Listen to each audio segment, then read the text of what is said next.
many longtime listeners know that our podcast platform was initially focused on interviews about the many spiritual paths that Myanmar offers meditators and monastics.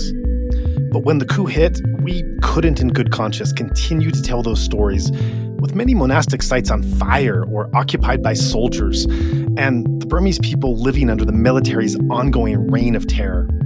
So we expanded our mission to cover a wider range of post-coup Myanmar stories.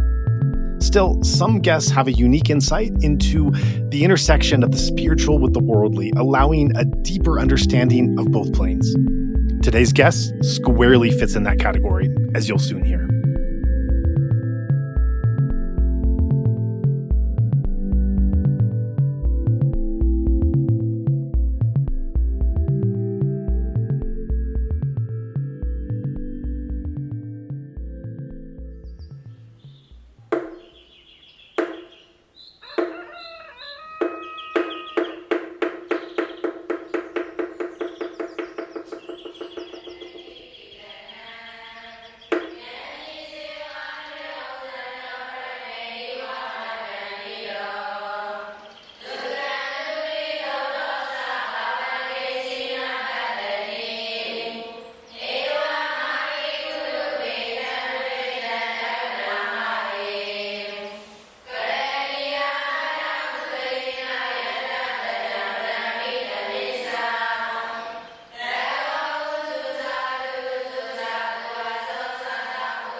Today, we are joined by Santi, who is a former monk in Thailand's forest tradition and spent nearly a decade living under the discipline of renunciation before returning to lay life as a writer, teacher, and activist. And with a background in philosophy, education, and art, Santi bridges the ancient and the modern, we can say, bringing Buddhist insight into conversations about ethics, consciousness, and social engagement. And in this episode, we are going to be learning about his background and spiritual journey, perhaps touching upon what it means to live wisely and compassionately in turbulent times, and how peace, or Santi, is not an escape from the world, but a way to be fully in it. So with that, Santi, thank you so much for joining us on this episode of Insight Myanmar Podcast. Thank you for having me, Joa. It's kind of an honor to be here. I really admire what you and your organization and the people who work with you are doing. I think it's really, really commendable. I'm sure we'll come to why in the course of our conversation. I was in monastic life for a total of 8 years. The first 2 of those years were as a postulant, an anagarika, as it's called, and then as a novice. So I was a fully ordained monk for 6 years. Thank you for that, and we'll be getting into that monastic journey as we go along.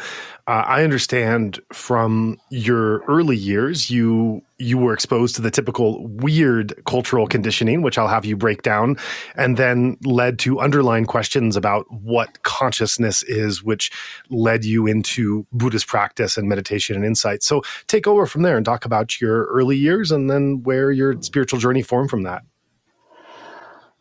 Sure. Yeah, I think my spiritual journey has its origins in a kind of small bookshelf of books that a lot of people my age spent a lot of time with. And some of them are still kind of spiritual classics in the English-speaking world. I'm speaking of books like Siddhartha or Ram Dass's Be Here Now, the books that kind of sparked the sense in Western popular culture that there was something special in Eastern religious traditions that offered a kind of way out of what we found, most objectionable in our own culture. And I went for that. I thought that all sounded really great, and all through my high school years and through college, it was kind of in the background that this is something I'm really, really drawn to. I went to the Zen Center in the city where I was living and did some sitting at that point. But I was drawn away by, the siren call of the arts and in particular writing, fiction. I was an English major, so this is one thing you can do with an English teaching degree, but English degree besides becoming an English teacher. You can go ahead and ordain. Kind of kidding there, but it was a scramble to find my place in the world. And that was part of the spiritual education that eventually led me to monasticism. You use that acronym WEIRD, which was big for me for a while as I emerged from my time as a monastic. It's the title of a book by an anthropologist named Joseph Heinrich. I'm not sure how you pronounce his name. WEIRD is an acronym for Western, Educated, Industrialized, Rich, Democratic. And it names the society, not the individual. Of course, nobody is entirely a product of, a set of broad generalities about a culture. But the influences that Heinrich's point is that Western cultures have this unusual, this weird quality of producing highly individualized, individualistic people with a psychology that's very, very oriented towards the self. And that gives you a particular view of the world that intersects in very, very potent, unusual, and I think often fruitful, but sometimes destructive ways with traditional cultures like the ones that Buddhism came out of. So that's a very very shortened version of my spiritual origins, but that's kind of where I'm coming from. Sure. So you're describing how growing up in we could use this acronym WEIRD. It's interesting. You think of like WASP. WEIRD seems like kind of a more specific extension of how WASP has been used in the past. And so when you're talking about growing up in this kind of environment, being this type of individual, in what ways did that interest in what consciousness was and exploring consciousness, in what ways did that background facilitate and bring you to that? And in what ways did you find it kind of opposing and contradicting the search for the mystery behind consciousness lead to? Well, I'm not. Maybe I should say a little bit about my interest in the question of what consciousness is. I think for a lot of people, it's sort of self-evidently a fascinating, important question, and I think a lot of us feel a kind of experience it as almost a spiritual question, a pivotal question in the sense that it's the question that answers what's important in all of the other questions that I might have. The mystery of what I am, of what the meaning of life is, that sort of question, what we might broadly call a spiritual question, I think emerges out of a sense of, I've called it before, free-floating yearning or desire, the nature of desire as it's as we learn to kind of think about it and talk about it in Buddhism is such that it always pursues an object, but it's not a part of the object. The desire is part of us. It's in us and it's directed towards an object. And in the same way that, we've all become kind of comfortable talking about our psychological distress, like our anxiety as getting to a point where it becomes free-floating, where it searches for a target, or we get triggered in a way where some present object of anxiety releases all of our stored-up past anxiety. I think we can think about desire more generally that way. And for me, the question of what is consciousness, I think over the years it became kind of a target for a lot of kind of just unresolved yearning. If only I could figure out this one pivotal thing, then it would go a long way towards bringing me to peace with all of the other things that I don't understand. If I at least understand what I am, the one looking out.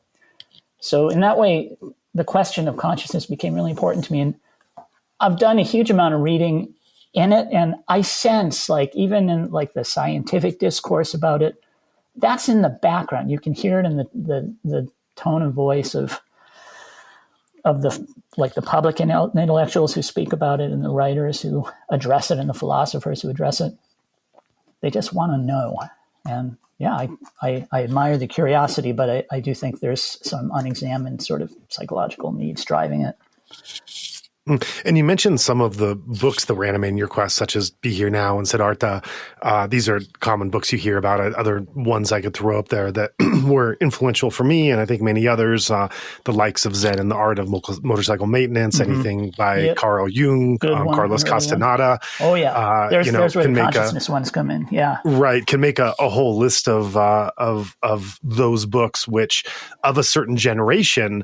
It'd be interesting to know kind of their place among the youthful generation now with the way we all live lives online. But, you know, for not just a generation, but for generations, these books played a prominent role of almost like an age of becoming, you know, leaving adolescence. These were books that spoke to a certain subset of population in showing them a world that was beyond our immediate grasp and experience, but something that we always kind of felt was there. So I'd like to prompt you as well to take a bit of a deeper dive into maybe choose a few books that really profoundly opened your mind, and in what ways they spoke to you, and in what ways, you know, you still think back and they speak to you now, as you mentioned that these books are still on your bookshelf.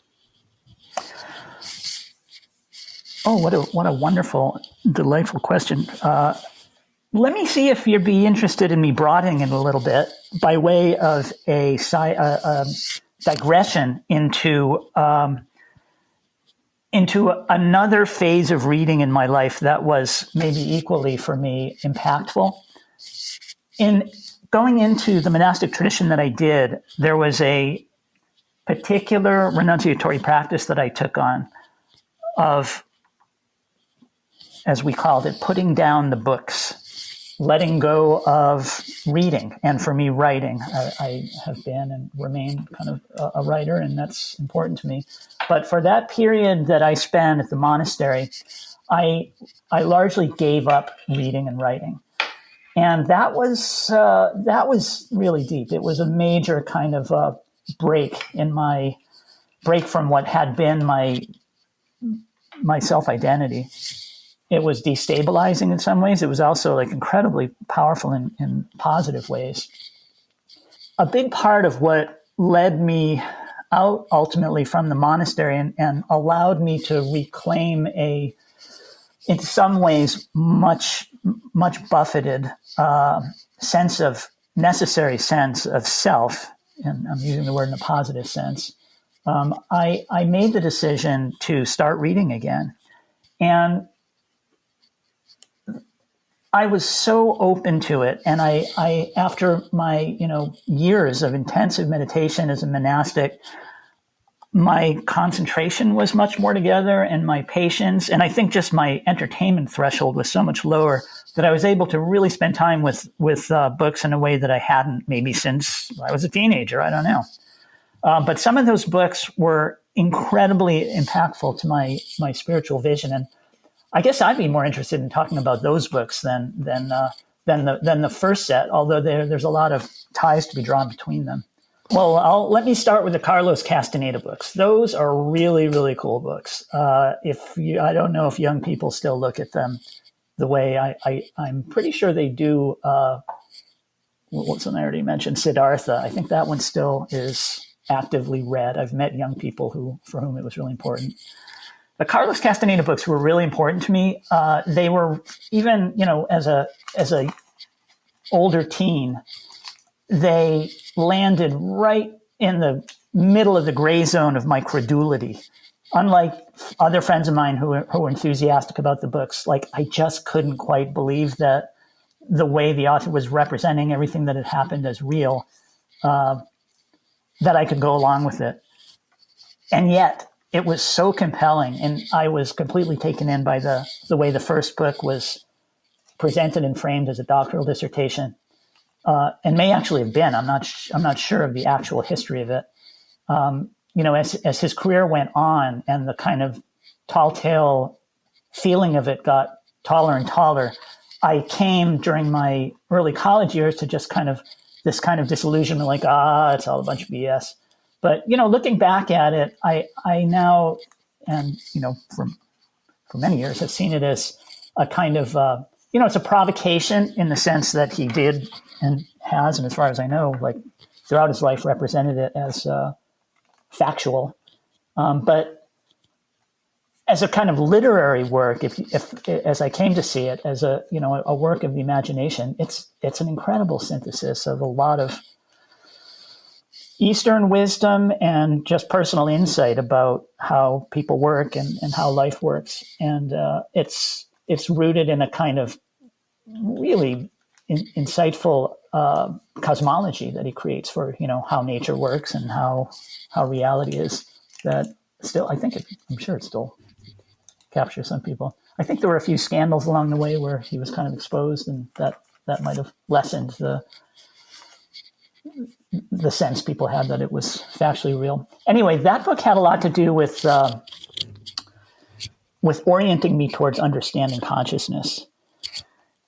At the tail end of my time at the monastery, I came back to that place those Castaneda books put me in of just testing reality, of like wondering, is this real or is this not real? And in my own, I had some experiences as a monk that very much conformed to the internal narrative of the monastic order about how these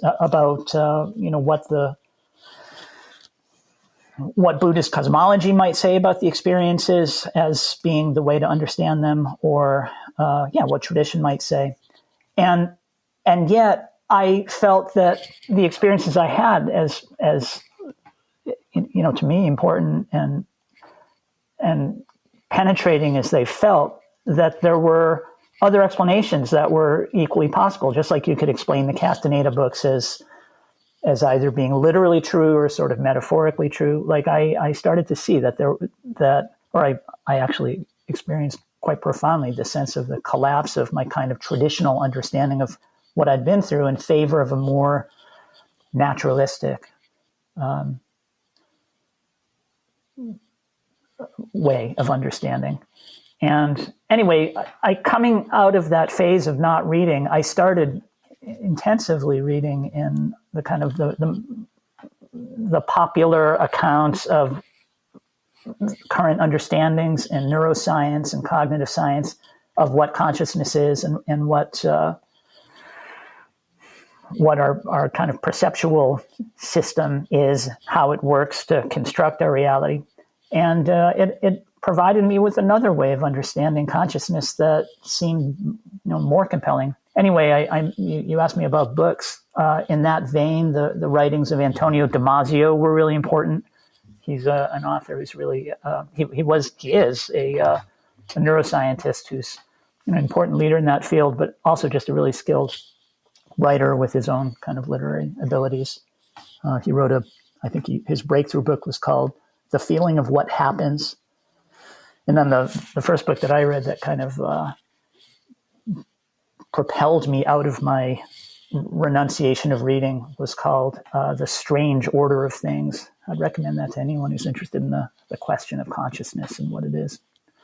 Yeah, I find it really interesting, your comments on the relationship between, intensive reading, writing, thinking, critical skills, intelligence, and practice. And I think this is one of those conversations that if one listening has not kind of explored this dynamic by themselves, I don't know how much sense this will make. I'm remembering a kind of funny thing that happened to me many years ago when my grandmother was still alive, and it was before I was about to attend a 10-day meditation retreat intensive course in a Goenka center. And we were talking about watching a movie the night before, and I had mentioned how, oh, well, I don't really want to watch this kind of movie because I'm going into this intensive retreat, and I don't really want that mental residue on me when I'm there. I know it'll just kind of, be in my mind for many days. And my grandmother was just kind of like, what are you talking about? Like, why are you being so delicate and just so sensitive about this? Like, just, relax. And, it was hard to explain kind of what retreat mentality and that kind of practice environment was to someone who had it, because I'm remembering, like, in my own background, when I initially started to go through the Goenka system and take more courses, and it became a big part of my life, many of the other things that I cared about a lot before, they either naturally took on less of an interest, or I would say the interest was still there, but I kind of artificially tried to be less interested in them because I felt like it wasn't going towards this ultimate truth that I believed at that time the Goenka practice was leading me towards. Because when I was first, the books I mentioned, reading myself Zen, The Art of Motorcycle Maintenance, The Snow Leopard, Jung, Castaneda, some of these others, one of the things the Goenka tradition really did for me at first, which I felt was really beneficial, was rather than seeing subconscious as this kind of almost like a big playground to explore and to learn from and to pull treasures from and to grow and understand the universe, the Buddhist practice of the Theravadan Buddhist meditation that was at the heart of what Goenka was teaching, this led me to feel that it wasn't just a playground that we were tapping into to learn and grow from, but it was it was a very narrow path within that playground that was reaching its ultimate goal. And so these other things weren't needed. They could fall away. And like you, I also remember, there were how sharp my mind would become. There'd be times I wouldn't read for a while. I'd be in a lot of intensive practice. And then the first book I would read, no matter what it was, Dhamma or otherwise, fiction or nonfiction, I would just feel there was like this depth of, my mind was so clear and I was so focused. My distractions were so limited that I would go into just the heart of what the writer was saying and walk away feeling like this has got to be like one of the most brilliant masterpieces of writing I've ever read, because I would just feel like the depth and the essence of everything they were trying to say. And I was contemplating it with such seriousness. But another element of what I'm thinking about with kind of my own relationship between practice and books is that I don't think I went as long without reading as you, and I didn't. I was never a monk, and so I was never part of that intensive practice. But there were extended periods where I intentionally was trying not to read and trying to grow from the lived experience of practice and awareness and mindfulness. And I would at times I would walk into a bookstore or library intentionally just to feel kind of the vibrations of the books. And at the time I did. And I thought at that time that I was being, kind of experiential in this moment. But when I look back now, I see there's a lot that was superimposed, where I would walk in and I would have this feeling like, oh, all of this knowledge that's stored here in these pages, I used to see this as something really essential and valuable for my own growth. Now I'm just seeing it. Now I just have this feeling, and I say I have this feeling. I don't literally have this feeling now. It was how I felt when I'd walk in, and again, as I think about this now, I think a lot of it was kind of fabricated to want to feel this way. Where I'd feel like, oh, this is all dead knowledge. This is all just, dead and someone else's, and something that some mental or intellectual exercise, as Goenka says, an intellectual entertainment that is being explored, rather than this lived moment to moment truth that's existing out the critical framework, and that's happening through the different sense doors and happening as a process of mindfulness. This is where the real life and the real learning and growth and understanding happens. I know the breath is occurring right now. That is what I know. What more do I need than that?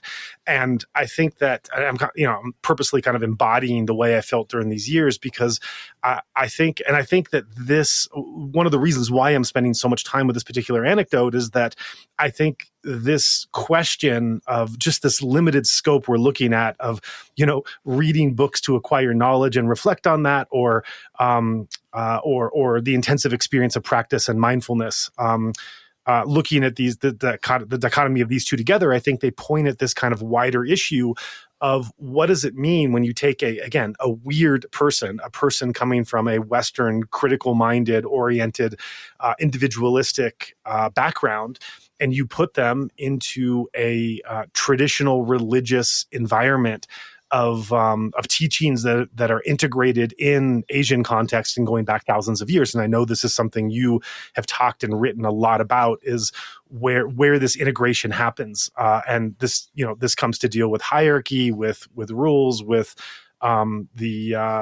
where critical nature and discussion comes in with experiential understanding and observation and mindfulness tools. So, this limited scope of looking at where does reading books fit into having an intensive practice, that question is actually a part of a microcosm of a greater dichotomy that I think a lot of Western practitioners face, and I think has been a large part of your own thought process and your own exploration. And so, with that, where do you see? I know this has been a struggle, might be too strong a word. I know it's been a consideration for you. This dynamic has been a consideration for you for some years in your practice. Can you talk a bit about how you began to work some of these issues out and where you are now, whether you'd like to stick on the microcosm we are of, books and practice together, or use that as a launching point to investigate further related issues along those lines? Oh, I'm all for using it as a launching point. And struggle is not too strong a word by any means. It was at times, life and death struggle might be. It was my crucial struggle. Yeah. I relate to so much of what you just shared.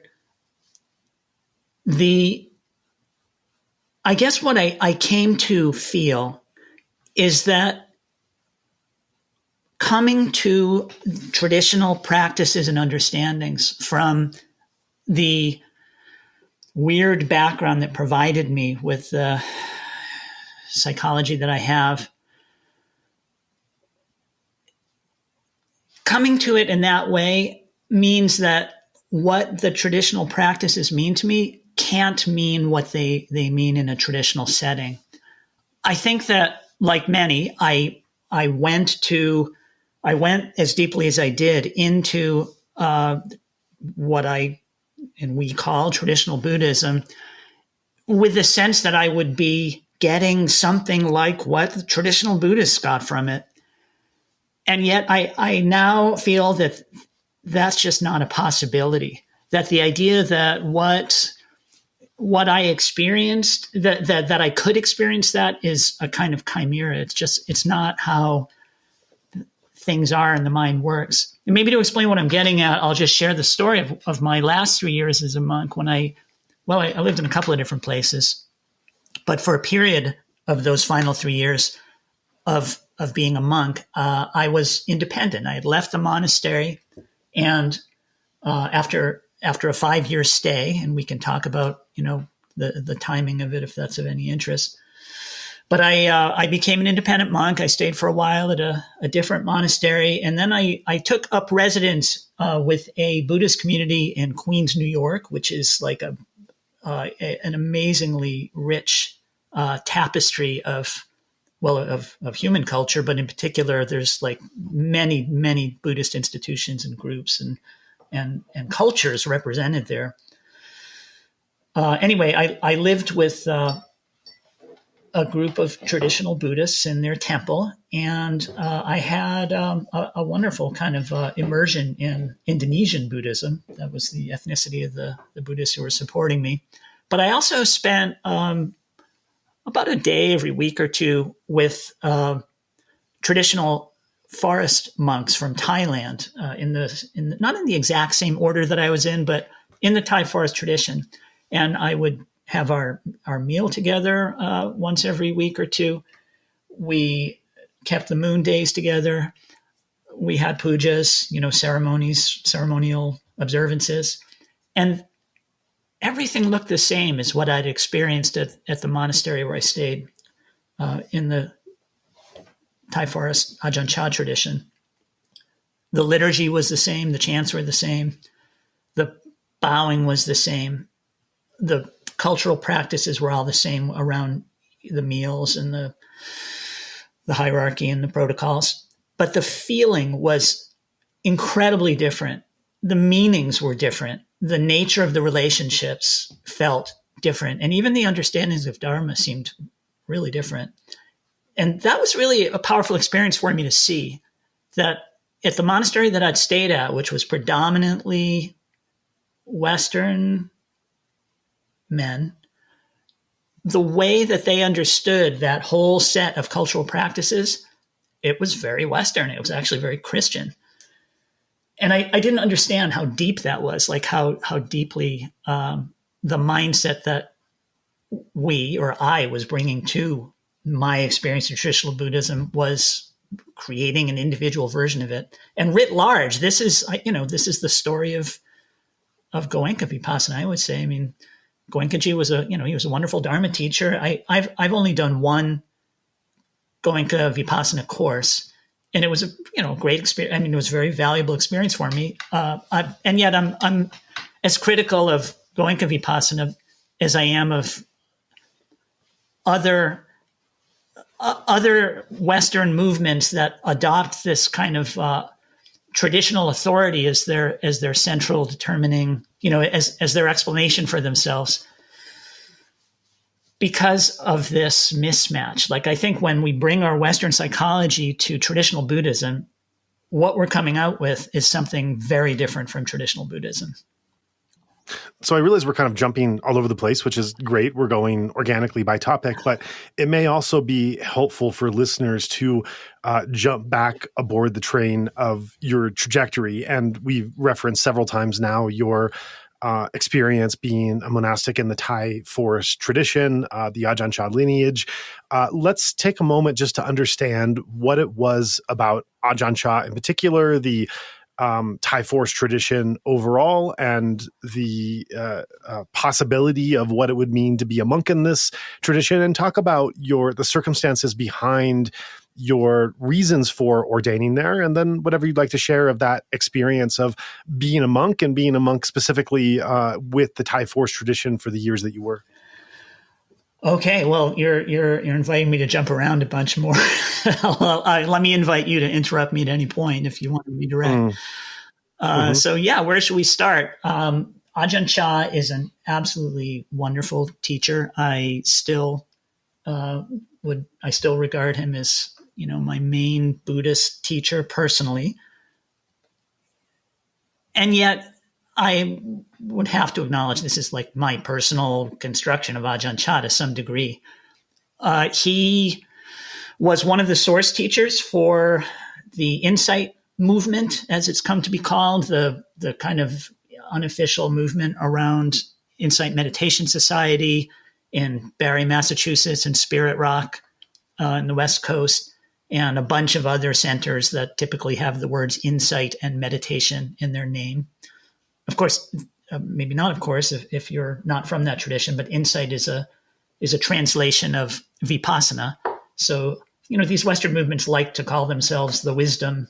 This is the wisdom tradition. Wisdom is also a translation of vipassana.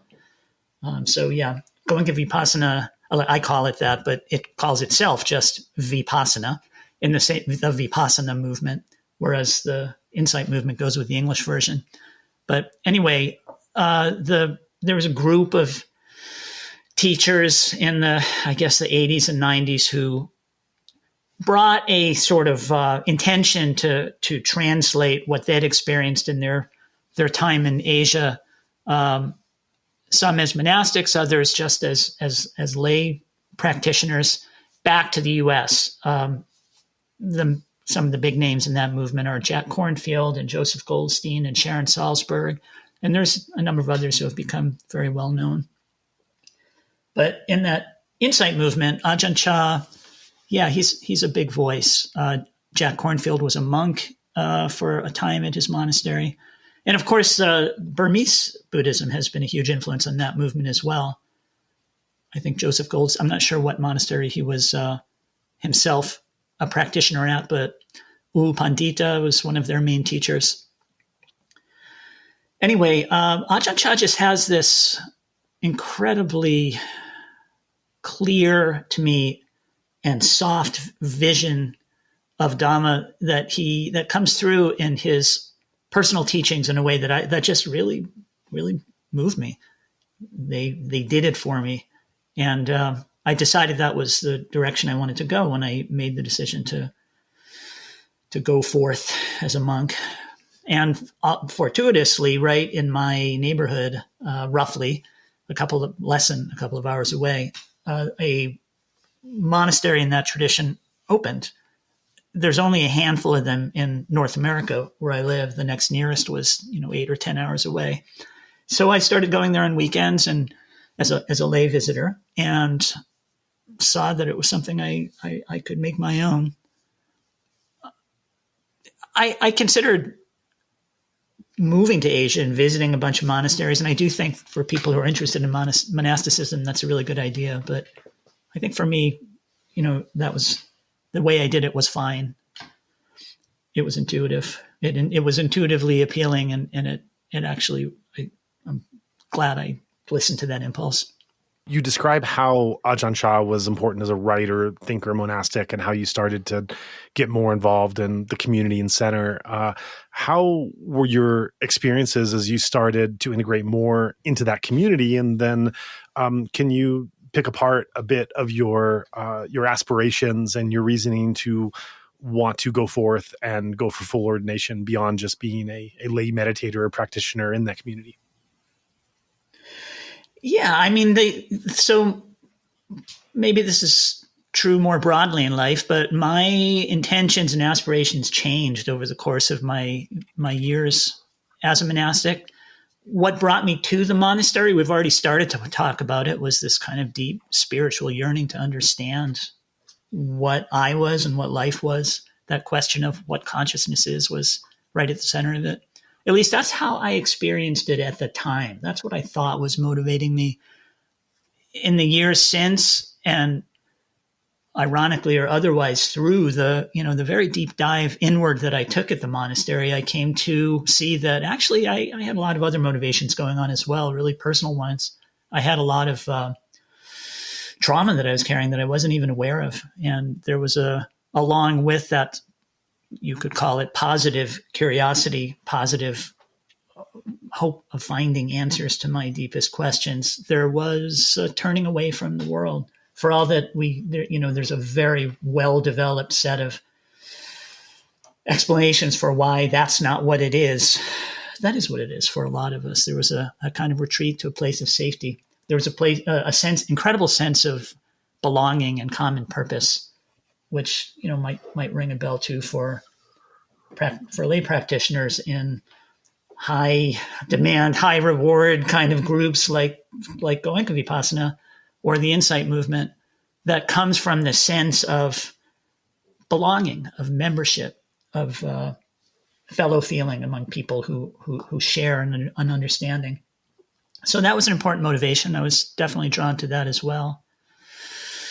Yeah, a lot of motivations brought me to the monastery. I did, though, I think at the center of it, see myself as a kind of, like you use the term, this is, we open up this incredible playground and this place for exploration and learning for ourselves. I did see myself as a kind of Buddhist phenomenologist. I wanted to look inside and through introspection, get to the heart of what it is to experience things, to be a conscious being. I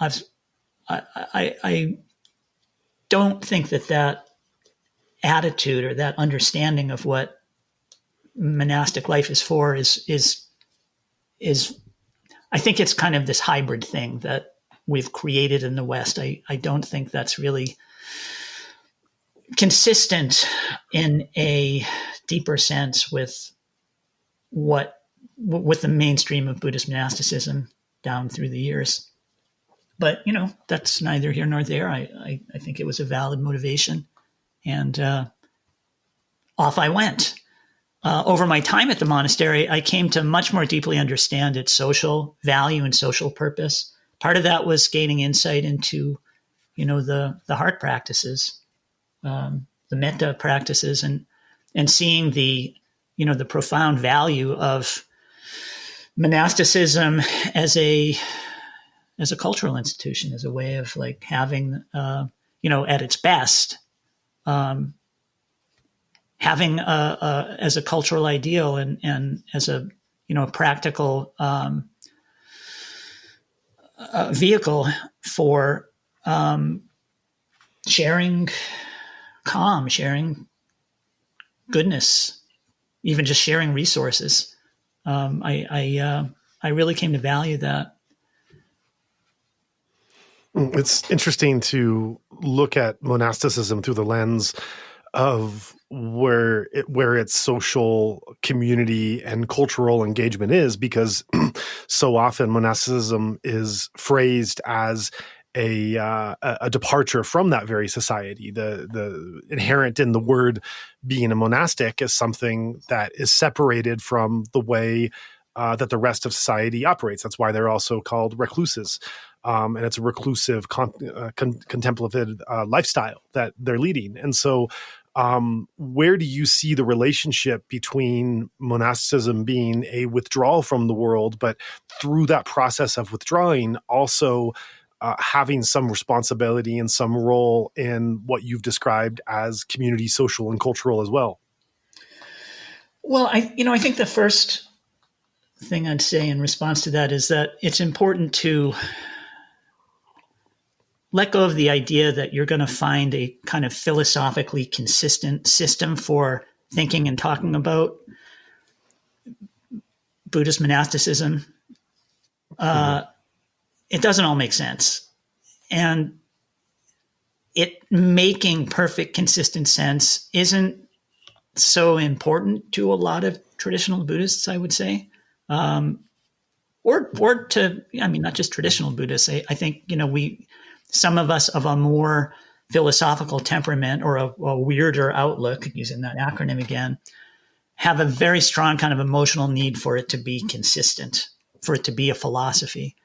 I definitely fit in that category, and I've struggled with the tension that you're talking about. But, there's plenty of traditional kind of solutions to that problem, if it's a problem. Spiritual friendship is one discourse. The idea that, that's essential to the holy life, the degree to which we connect with each other through it and support each other through it. It's implicit to what it's essential to what you discover through the solitary practice, in the sense that you discover that, actually, I'm not just this limited individual. I'm part of a web of beings. And actually, when I connect with these others and help them and support them and give to them, I'm giving to myself as well, and vice versa. In practice, there's different kinds of monasteries and there's different kinds of monastics. Some are more service-oriented. Some are more socially oriented. Others are more reclusive. I would point out that the notion that a monastic is a solitary recluse is, it's a flavor in traditional Buddhism, but it's also, and of course, that is itself a huge and really varied category. But there's a lot also that's, I think, being imposed from Christian monasticism and especially Christian Hermetic traditions. Samana, maybe that term is familiar to some of the listeners, or Shramana, those are Pali and Sanskrit terms respectively that are used for renunciant spiritual seekers. Monks are sometimes called samanas. It doesn't actually translate to ascetic or renunciant or recluse, although some of the most widely read translators will translate it that way. I think that those translations are a little bit off. Ajahn Liam, who's the current leader of that order that I was part of, his translators go for peaceful ones, and his words in Thai for it mean the peaceful ones.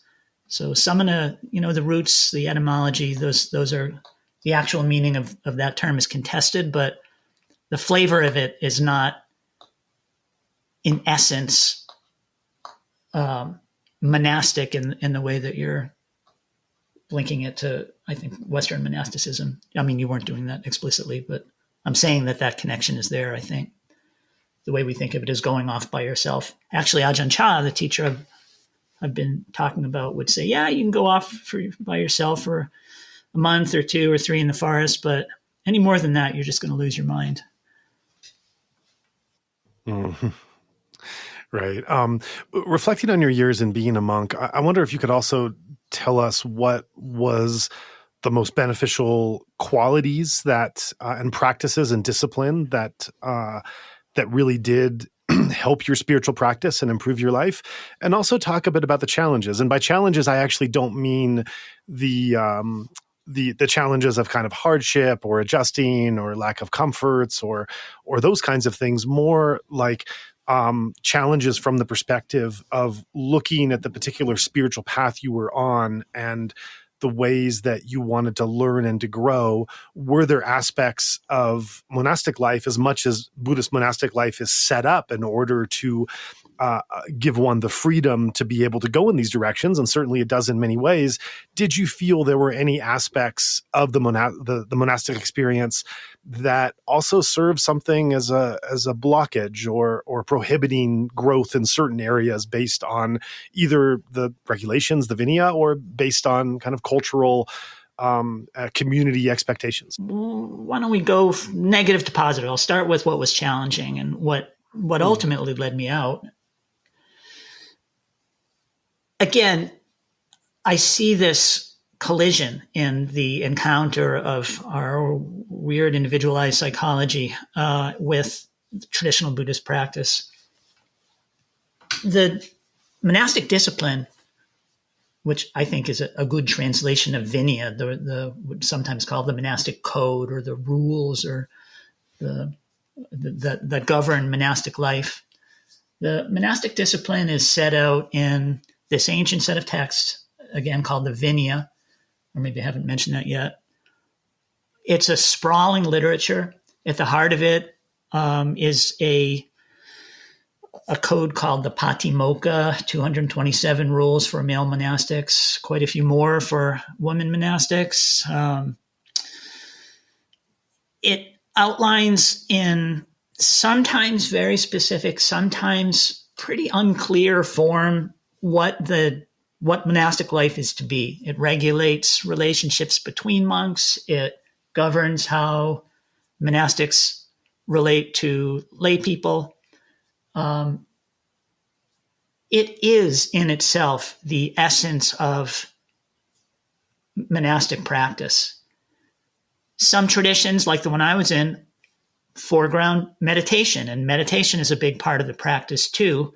Others don't really put a lot of emphasis on meditation, and living as a monk is all the discipline you really have to pursue, and it is the practice.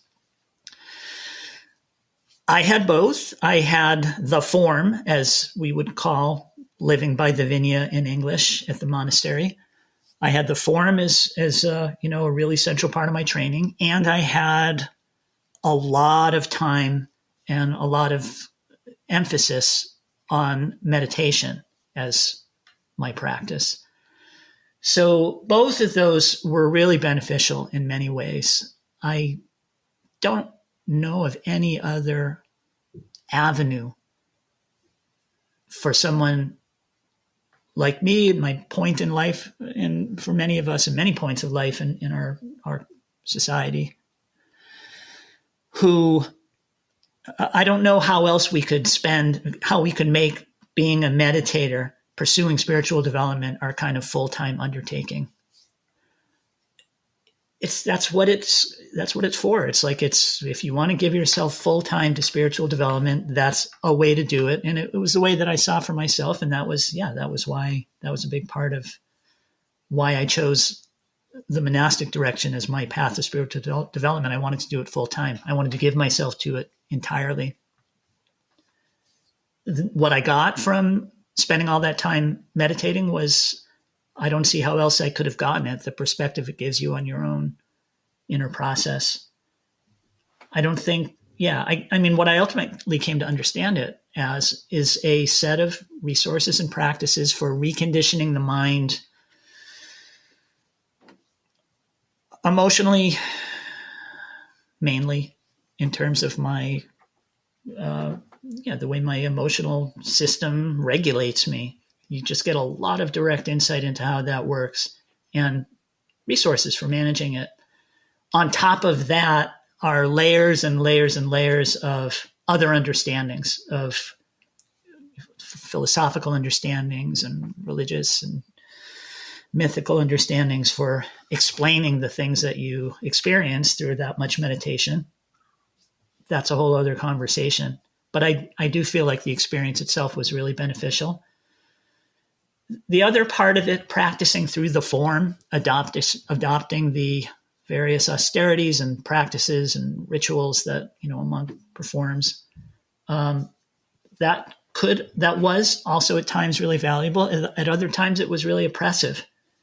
One way that bringing the Western psychology to this traditional practice played out was the hierarchy was kind of absolutized.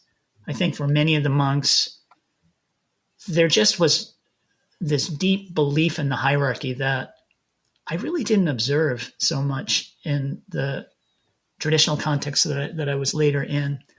There was a kind of intensity about rank and privilege that it kind of vitiated the whole thing for me. It ruined it.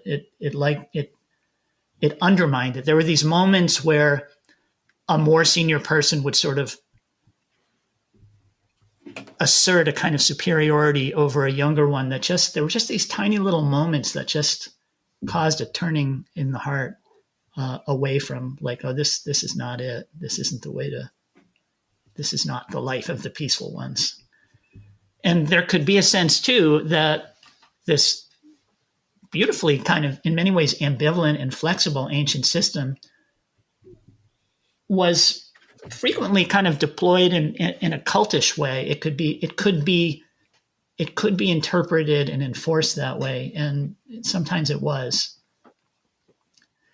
Even the most beautiful and kind of, to me, deepest ideas in Buddhist philosophy, like the idea of not self, could be, as I saw it, it's not that the ideas were distorted, because these are all cultural practices, but what was really valuable in that idea, that teaching, was overlooked. And instead we got a kind of very, I felt, unhealthy framing where basically not self meant, you adopt the group mind and you obey like the judgments that are handed down as your own understanding.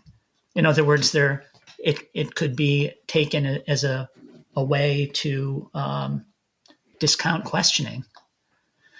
Anyway, so there were some of the ways that it wasn't positive for me, or that I experienced it negatively. I know a lot of your interest and your talks have gone into looking at this question of the modern and the traditional, the different cultures, Western culture taking on a practice that's come from Asian contexts, looking at flexibility in terms of how you can have an adaptive quality of the core teachings to bring people into it from their culture and their time and their place, in a way that you're not putting up certain kinds of barriers or making it a jarring experience, or even at sometimes perhaps a contradictory experience of trying to learn these teachings and yet having to navigate other kinds of bureaucratic or institutional kind of residue or or challenges that that one has to go through. And so I'd like to invite you to talk about some of the challenges you see of, where to find ways to bring this together. I think that they're one, just as I kind of put out there one example of how there could be this teaching that has become weighed down with more religiosity, more cultural baggage, more kind of egos of those that are in charge that are wanting to, are resistant to change, as any authority is. I mean, that's on one extreme, but then on the other extreme, you have an extremely watered down version where Buddhism is whatever you say it is. The Buddha, there's entire pages devoted to Buddha being misquoted, into, well, the Buddha said this and the Buddha said that, and actually there's no record of him ever saying that. Even the citations are being inaccurately used, and mindfulness is being, so-called mindfulness is being put into everything, is being integrated into every walk of life, from Fortune 500 corporations to military use to, whatever, stripped of many of the core elements of what really makes the practice, the goals of the practice and the understanding inherent with that. There's all kinds of versions we could look at of where and how that watering down takes place, even in, meditation centers with so-called meditation teachers that are really just kind of using it as more of a loose interpretation to want to teach whatever it is. And we've had speakers come on this podcast before and try to differentiate the distinction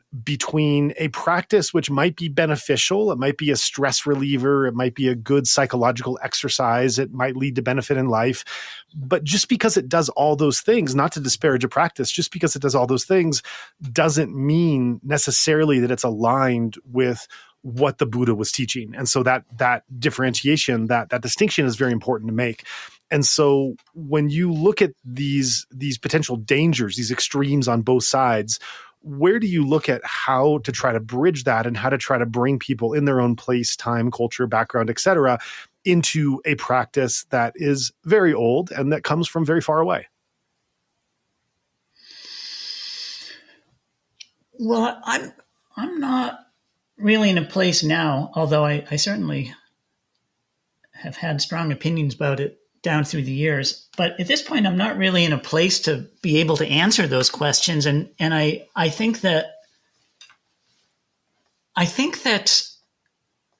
the sense that it's, my job or any particular one among us's job to define, what the point between tradition and modernity, we need to what the right balance is. That in itself is really a misguided notion. People ask me, like, okay, are you still a Buddhist? Because I've really come a long way since I was a robe-wearing, alms bowl carrying monk. The honest answer is I am a Buddhist and a post-Buddhist. That's kind of where I'm coming from at this point. And I've come to see the fundamental move of seeking authority in the teaching of the original teachings of the Buddha itself as a kind of a mental shortcut that we should examine if we are of a reflective bent of mind. Saying what the Buddha really meant or what the Buddha really thought. I mean, you just pointed this out. It's kind of a power move, at some level, however well-intentioned. I'm post-Buddhist in the sense that I don't find the value in Buddhist teachings in their origin, in their whether or not they emanate from the historical Buddha. For some, in many Buddhist traditions, it's whether the source of authority is simply that they come from Buddhist tradition. And in modernity, I don't find it in the insights of a particular teacher who has an ability to translate what the original Buddha meant or traditional Buddhism meant. For me, the value is in just what you referred to as kind of secondary. How beneficial is the practice? To me, that's not a secondary consideration. That's the reason for the practice. So I don't really have any problem. And in fact, I kind of embrace the idea of seeing value in the therapeutic qualities of Buddhist practices, even central value for many who undertake them. I've come to see that as an incredibly important part of the value that my monastic experience had for me. It provided me with a set of therapeutic practices for myself and for others that none other of the great traditions really provides in quite so concentrated a way. That being said, I want to acknowledge the reality of this giant amorphic thing, the set of understandings and sacred texts and practices and rituals called traditional Buddhism. And I do think that there's a real arrogance and even colonial attitude in the kind of free-for-all in the Western, Mindfulness Inc. industry to appropriate those practices and claim them as the authentic essence of Buddhism. I think that we need to be honest with ourselves about what Buddhism is for the great majority of its adherents, for the great majority of its history.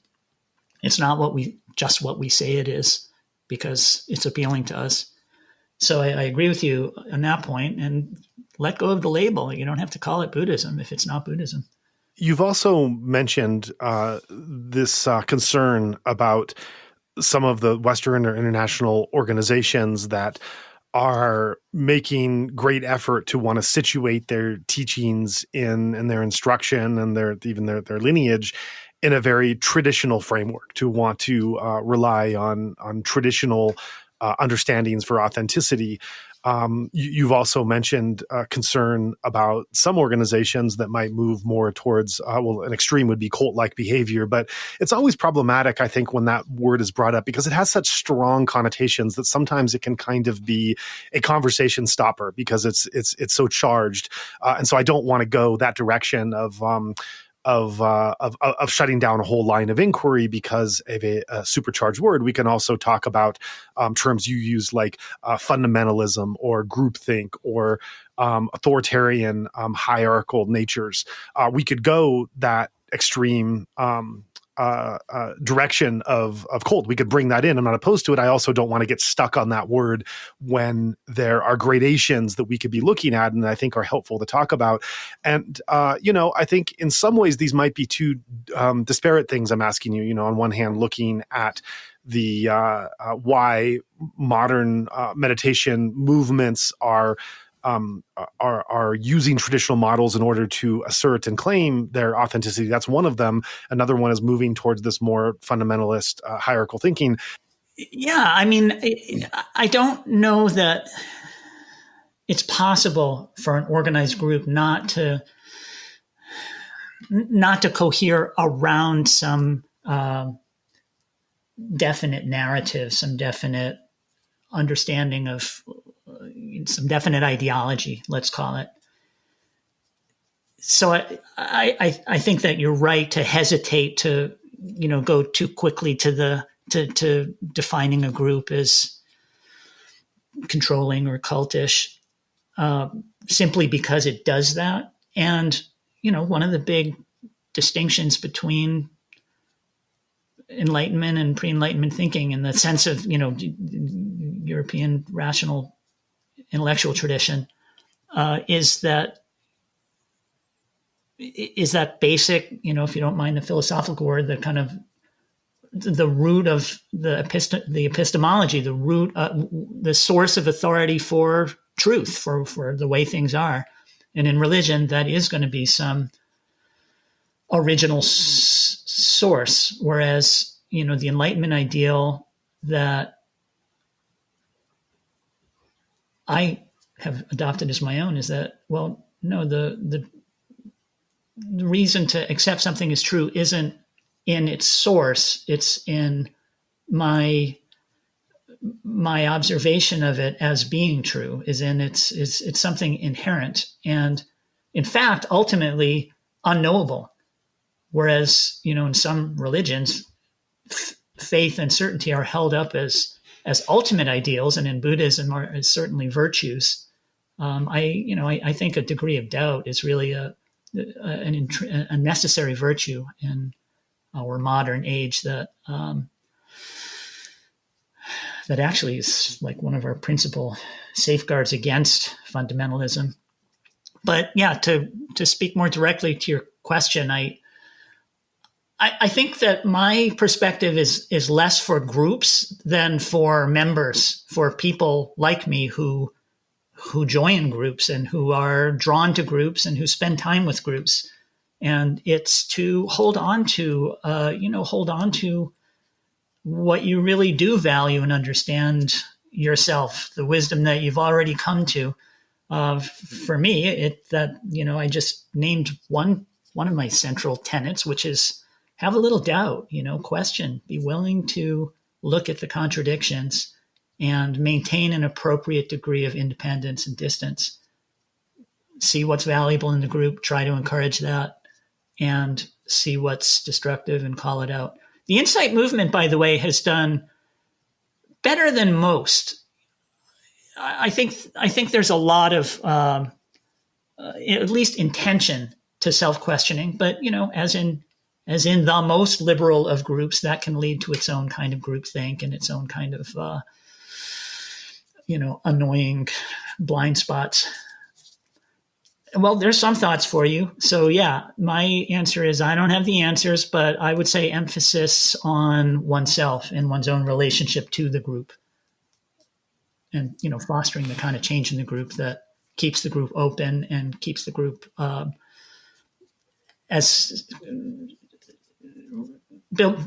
keeps the group institutionally resistant to illiberal takeover. Mm-hmm. Right. And this goes into some of the thoughts on anatta or no self that I think is a hard thing for many practitioners to wrap their minds around. And I think as is the case with many Western practitioners or practitioners that come from non-Buddhist countries and get involved deeply in the practice, that it does get a bit confusing to sort out how to integrate these deep metaphysical and even this greater cosmology into one's daily life and this whole other question of who am I really and who am I now that I am engaged in a practice which is having me realize either through my own experience or through doctrine that these concepts of self that I've held on to don't exist. If that is an illusion, then what is the meaning of anything really?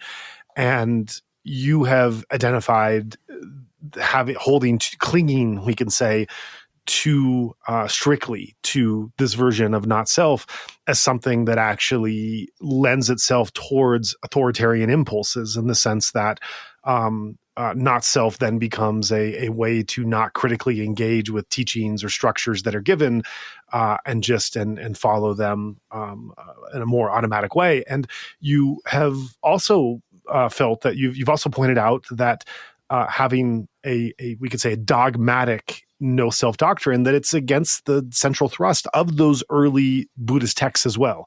That's something else that you bring into it, and so I wonder where you would expand on what you see as some of the dangers of misunderstanding or taking to extremes this version of not self, and then where you would come in to take what is meant through the practice of anatta and integrate it holistically into a beneficial way of the practice, which is not causing potentially huge psychological damages or even just minor confusion to a practitioner who's going about living their normal life in their normal way and trying to bring some Buddhist thought and practice into it, but trying to understand where this all fits into what that life is, rather than taking on a radically different set of principles and understandings of what the self is in the world.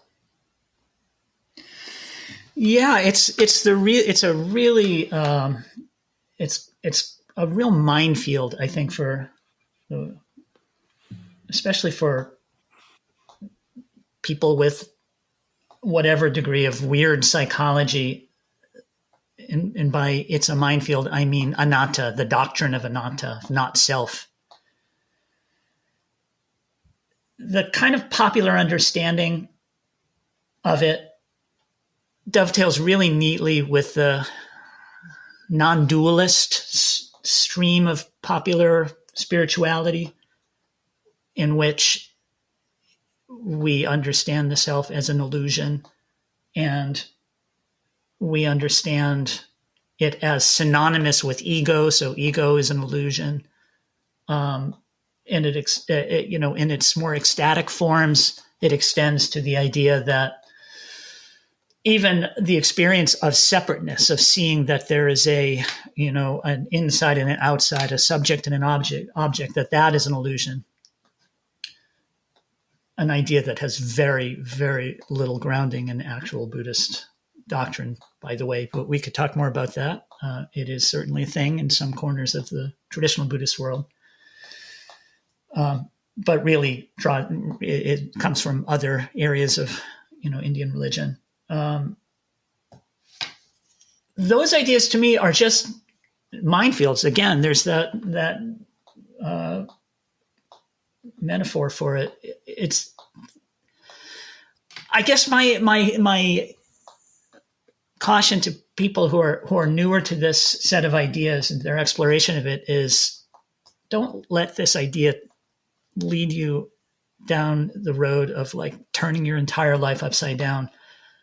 I would see the value in the idea as primarily therapeutic, as a corrective to a society and culture that elevates the individual and the self above all else. The idea isn't that you have no self and that yourself is that yourself is an illusion. The idea is that yourself is different from what you may imagine it to be instinctively, based on not really looking at it carefully. For instance, depending on your upbringing, depending on your way of life, you may not fully attend to or recognize the degree to which who you are is shaped by those around you, is influenced by those around you. You may not recognize the degree to which your actions in the world, your intentions in the world affect and shape those around you. In other words, you may have a sense of the borders of yourself, which is incorrect. You may think yourself is more of a thing, more self-contained, more rigid, more isolated from those around you than it really is. To me, that could be a corrective understanding of not self, because by deeply appreciating that, you will pay more attention to your intentions, to acting in a way that has a positive influence as opposed to a negative one. I talked to a Buddhist teacher who shared the experience of studying in Tibet the 18 different sub-teachings, sub-understandings of what was being referred to by not self. It refers to a bunch of different ideas. It's a very broad category, not self. My general approach, we can delve into some of them, but my general approach is think of it as corrective. Think of it as therapeutic. It's a way of softening and opening the heart, a way of taking your self-focus, your self-centeredness, your egotism as less necessary and less defining of what you are. So it's not that there's no self, it's that your self-understanding isn't necessarily accurate or complete. But yeah, tossing out the word self, that's really, to me, that does more harm than good. That's why I use the word, that's why at the beginning of our talk, I referenced it as like, this is a positive meaning of the word self. It's a necessary and useful word. You mentioned the harm that could cause by adhering too strictly to this. I think one thing this can result in is that that nothing matters because there is no self. And this kind of leads one away from activism. And we've seen this in the case of social justice, in the sense it's taken any number of arguments. Racism doesn't exist because there is no race. There is no that is an artificially created category. And so you have to, race has to have has to inform the identity in order to exist. And because the identity is all self-created anyway, then you just all dissolve it, and then racism dissolves with that. Same with injustice, or not same with injustice, but that can be and has been explained away in the sense of like, well, it's just their past karma. Any injustice that's going on, both the perpetrator and the victim are simply playing out their past karma. And so what is there to do with anything than just to say the world is imperfect and to meditate away on our own liberation and let things kind of happen according to their own course. And so, some of these, I would argue, misconceptions of the way a Buddhist practice can lead one to really withdrawing not just from we could say that the sense experiences of the world, but also withdrawing from any responsibility towards any engaged action of something happening close to us or very far away, which our direct action can actually be of benefit in large and small ways, depending on to what degrees we do engage. And yet some of these mentalities can emphasize in some ways the futility in trying to do anything, because after all, no self exists and nothing matters and everything's according to preordained karma, and just work out your own, work it out yourself on the cushion, so to speak. And so I know that activism and engaged practice, being engaged in the world, I know this is something very important to you. This is something that's really integrated into your life as a practitioner. Where do you see both the challenges in terms of where Buddhist practice and doctrine can lead one to feeling like they want to withdraw or they should withdraw from that engagement? And where do you see it aligned? Where do you see a vision of a Buddhist practice or ideals which is very clear and direct in saying that that part of our practice should be our outer engagement as well?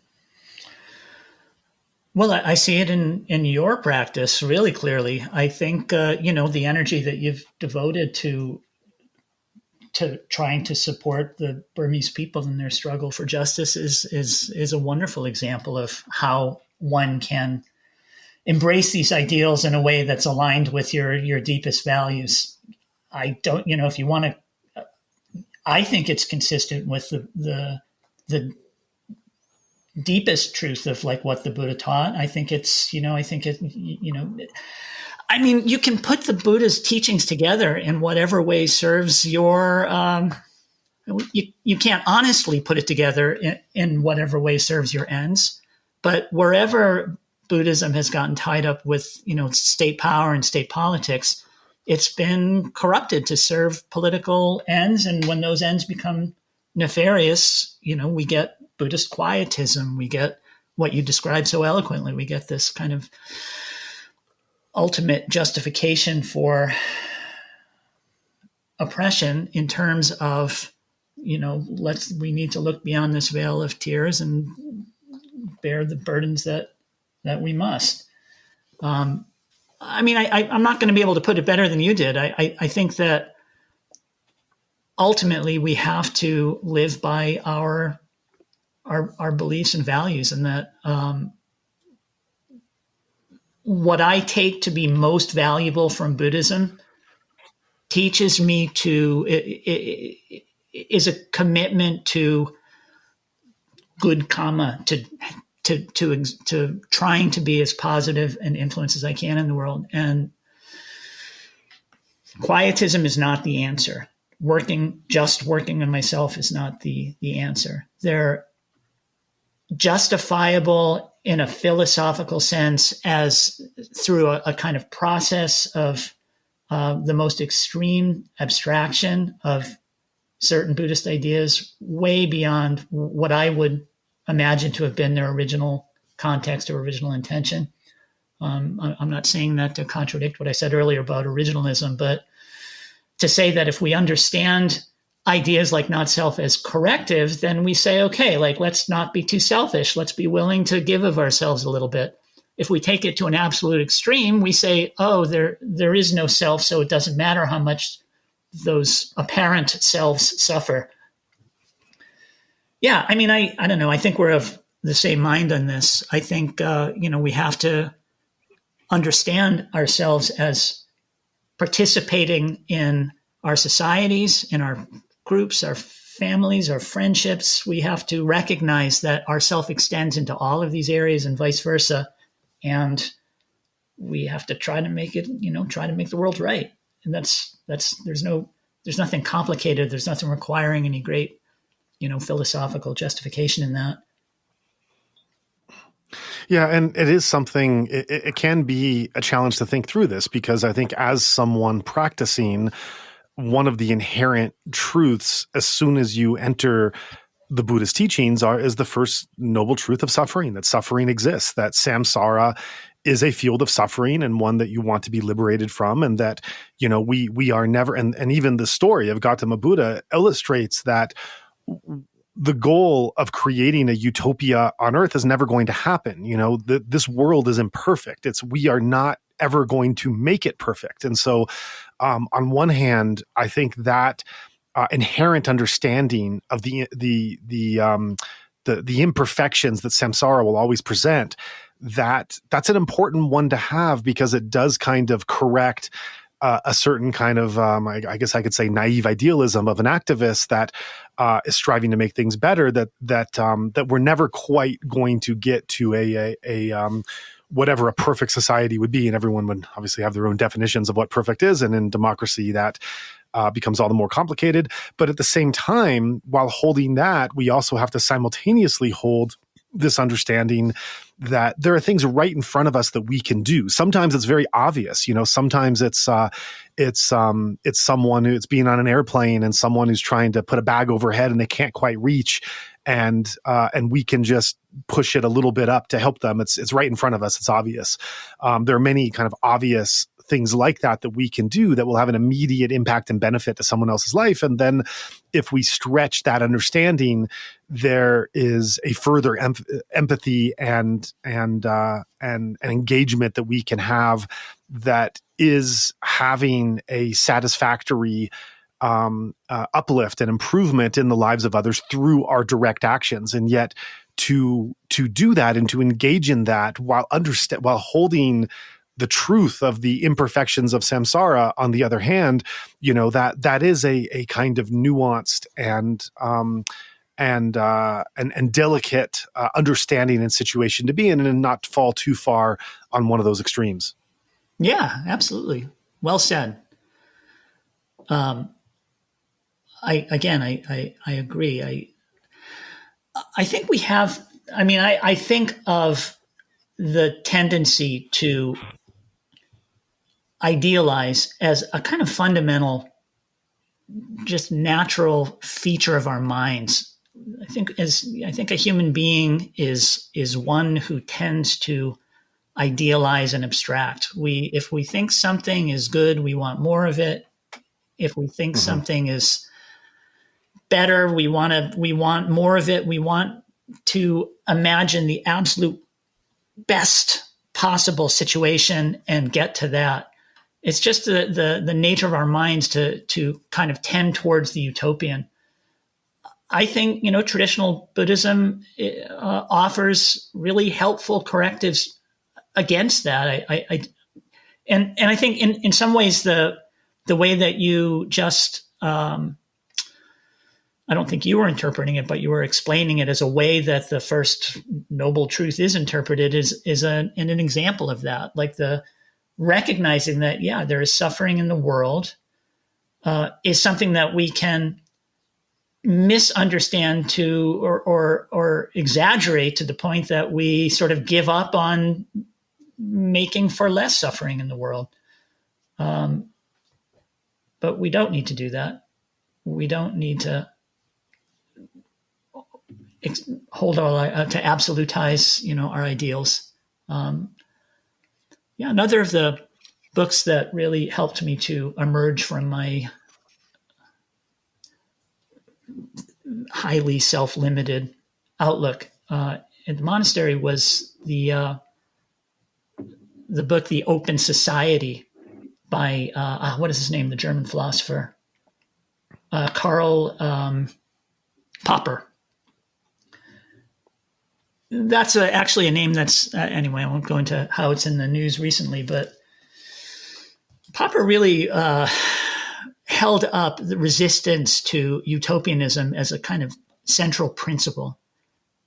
He saw utopianism as leading us inevitably to violence, that we did much better as a society when we looked simply to improve our situation rather than to perfect it. I think that that's a good ideal, not only for a society and a politics, but for each of us in our personal lives, our individual lives. It's when you latch on to some ideal and absolutize it that you really get into trouble. And I think that happens for a lot of us when we, in the first flush of excitement for the Dhamma, we encounter this set of ideas, and first we try to make it into a all-embracing and comprehensive philosophy, and then we give over our entire way of life to it, and then we find ourselves, often not in an ideal situation, having imposed severe constraints and given up everything that we've kind of cared about before. I'm thinking of friends who were, one friend in particular who was a talented dancer who gave up dance because, that's monks don't dance. Or another, or myself who gave up, paradoxically, it was really beneficial as a learning experience, but I gave up reading and writing for 4.5 years or something. Yeah. Okay. So there are a few thoughts for you. I spoke on a theme that I've written about quite a bit, the perfectionist, absolutist impulse that we share. So I'll drop that into the mix. Yeah, it's. I was just thinking about the last thing you said. It's quite interesting because I interviewed Arya Baumann on this podcast, who is a Swiss woman who was a nun for many years, and she references one of her in her spiritual journey. One of the greatest barriers of renunciation for her was dance. She was a dancer, and movement was something that gave her immense joy and immense meaning and identity and fulfillment in life. And it was, at first she struggled and resisted it, but then after some extended retreats, she found, in her words, that the joy that came from renunciation and the practice of Dhamma and meditation exceeded any joy that she ever got with dance. And I think that's legitimate. I think it's legitimate with an asterisk. I think it's legitimate because I think we all have the agency and the right to be able to determine where we find our own fulfillment and where we find deeper fulfillment, and to listen and to respect when someone comes through that journey. So I think that's where it's very legitimate. The asterisk that I would put, and I don't put this asterisk anywhere in Arya's statement or even in someone else, because I don't think it's really for us to judge, but I think it is an asterisk to pay attention to. And I know this was certainly true in my case. It might have been in yours, that sometimes there's this kind of playing with, I believe that this is the deeper fulfillment. I believe that this is that I should have a life with less of this and more of this. And sometimes it could be kind of a fake it till you make it kind of discipline, where you are, it's not much different from saying, well, I should cut more sugar out of my diet. I shouldn't have, a bag of chips every day. I shouldn't drink a beer every time I come home. I should exercise for an hour. Sometimes it could be a discipline you kind of impose on yourself that you don't really want to do, but you're going to be better for it.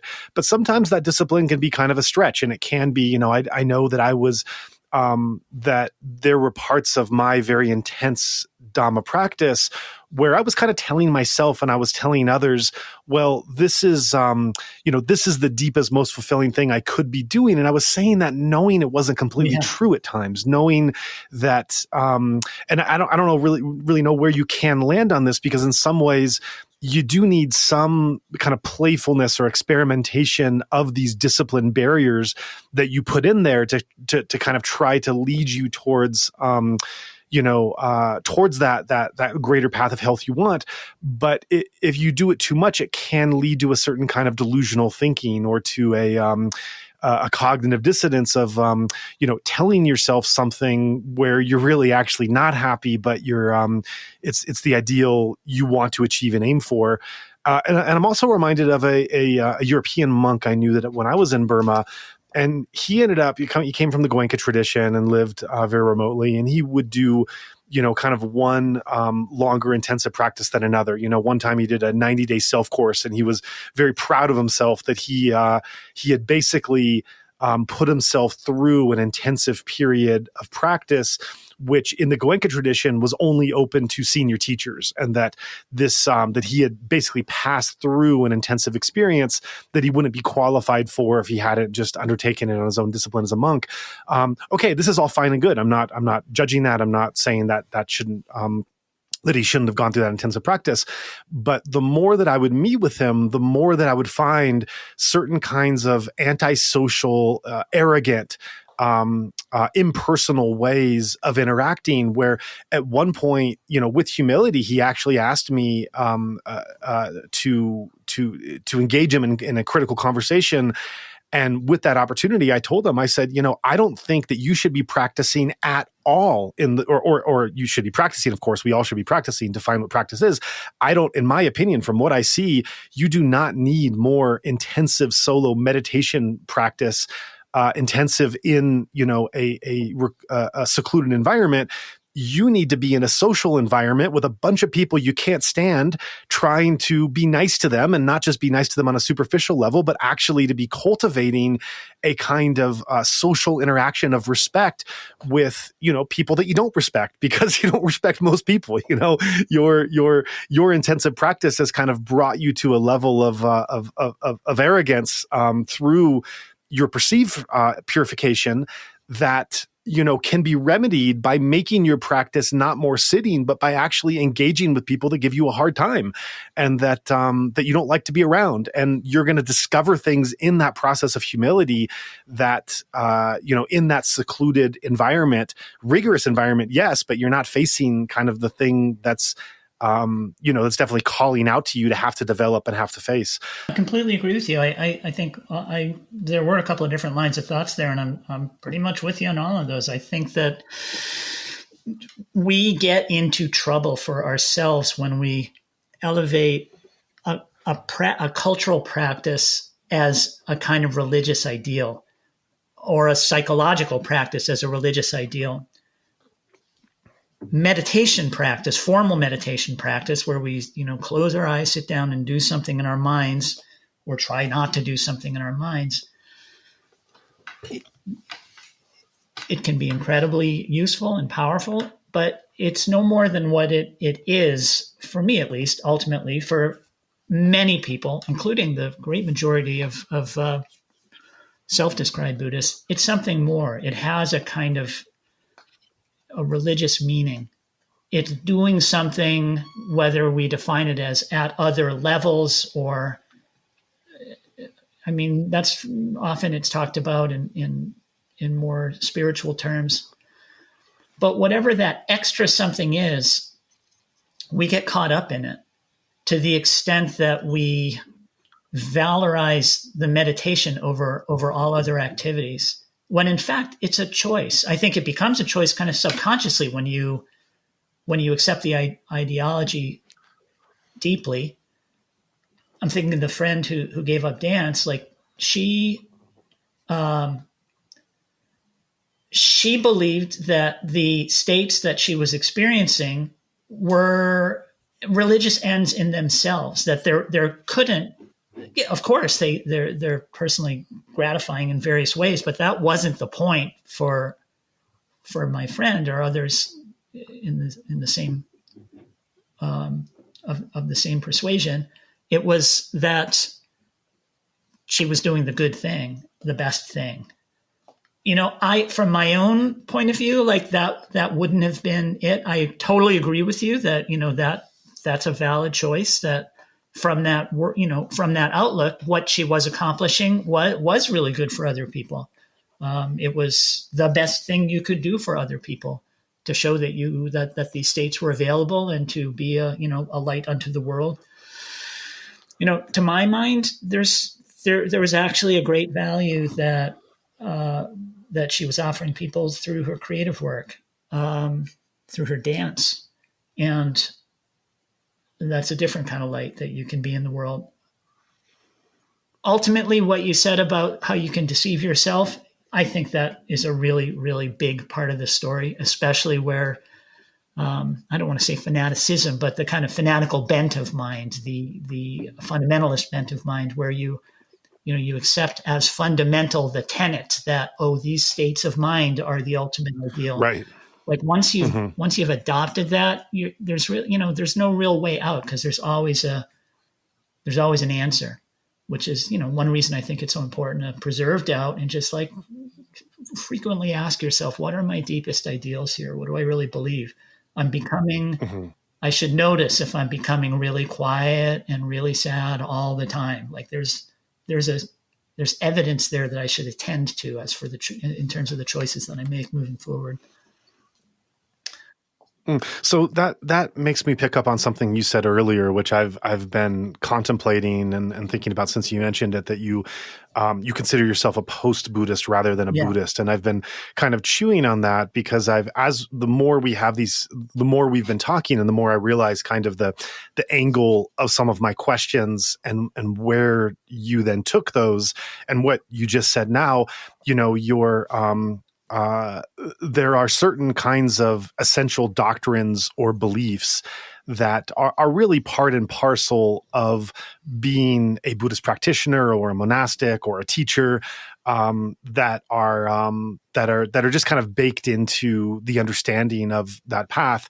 And in some of the questions I've asked and where you've taken them, and I think especially how you responded just now and looking at, the value and the light that can be brought by reaching certain high states and states of attainment, and then sharing that with others and teaching others along the way, versus the experience of doing a creative outlet and the fulfillment that gives you, simultaneously the fulfillment that gives many that witness it.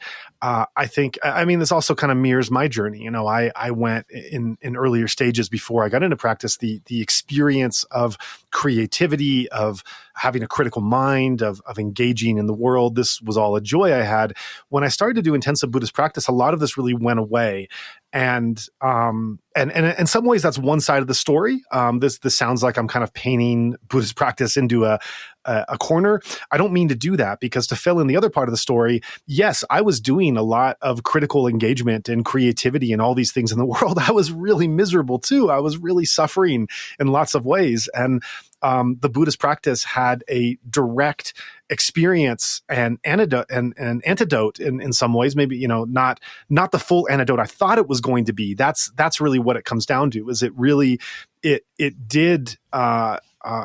was able to be kind of a salve for a lot of the suffering, this active suffering I was experiencing, and finding a way to just be a lot healthier and more mindful and more balanced. But I think in my case, and it sounds like perhaps in your case too, and I think in the cases of many out there, that the kind of partial answers that it gave me, I took to be full answers. And then it took me a lot of years and even decades to reconcile that I needed to look outside of one traditional doctrine or source of information and try to superimpose that onto my life. It's much harder done than said, because you're taking on a psychological framework of belief that the practice and the community are then supporting, and to be able to navigate where to get partial benefits from this while also being critical, while also supplementing it with things outside that you can acknowledge bring in those benefits as well. That's a really hard thing to do.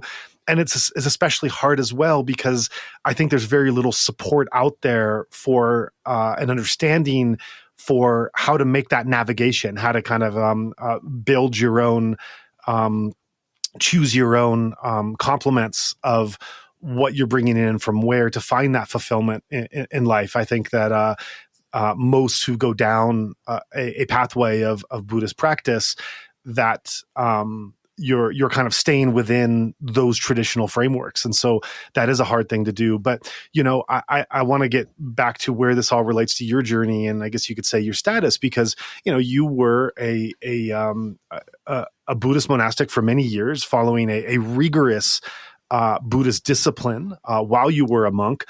You weren't a casual practitioner who was just integrating different aspects of the practice into your life in a beneficial way, but you had, gone forth in really the fullest way that was available and lived according to those principles for many years. So, you, during that time, I would imagine you very much embodied a depth of Buddhist practice and doctrine and belief and psychology and cosmology and everything else. And so what does it mean for you to have made this shift? Or I would assume it's a shift where it's going from embodying that Buddhist identity and belief system in such a way to being whatever it is you mean exactly by being a post-Buddhist, where you're taking these teachings in concert with other realities of modern life. Well, I'm not so sure it's a matter of bringing them into harmony, bringing Buddhist ideals or practices and culture into alignment with modern life as simply staying honest with myself and with honest in the sense of telling the truth to myself, but also in the sense of not being a thief. I think it's really important to recognize when one is playing what the Buddha said game, that my understanding of Buddhism, however distant and remote from what communities of Buddhists believe, that's the real Buddhism. I came to feel that what I was understanding and believing was sometimes in tension with the central thrust of people. I have to give some ownership of Buddhism just by virtue of their numbers and their length of possession. My political, you talked about, you mentioned the tendency in some Buddhist circles towards what we can call, drawing on philosophy, quietism, to, going along with the existing order, bearing your suffering, trusting that there'll be some later reward when you finally let go of self sufficiently. That is a really important theme in Buddhism. It's not the only one. It's certainly not the one, I don't consider myself post-Buddhist in having rejected that, because there are plenty of traditional Buddhists who practice otherwise. But yeah, that's part of Buddhism. There's a kind of scholasticism, a kind of theological inwardness of wrestling over fine minutia of ideology that is an important part of monastic tradition that I just no longer have a lot of interest in. And in that sense, I'm post, at least monastic Buddhist. It's heterogeneous what Buddhism is, and yet at the same time, I feel that there's aspects of what's most important to me now that really aren't part of Buddhism, and I want to be honest to that, and I want to be respectful of Buddhism. So I guess that's what I mean by that term. And I think that, I think I want to, in my own case, just be as honest as I can about my own values and my own orientations. I would like to make sure we have a little bit of time to talk about activism. I really admire your activism. I've been quite, like many of us now, preoccupied with our political situation, the huge changes that that seem to be taking place in the world.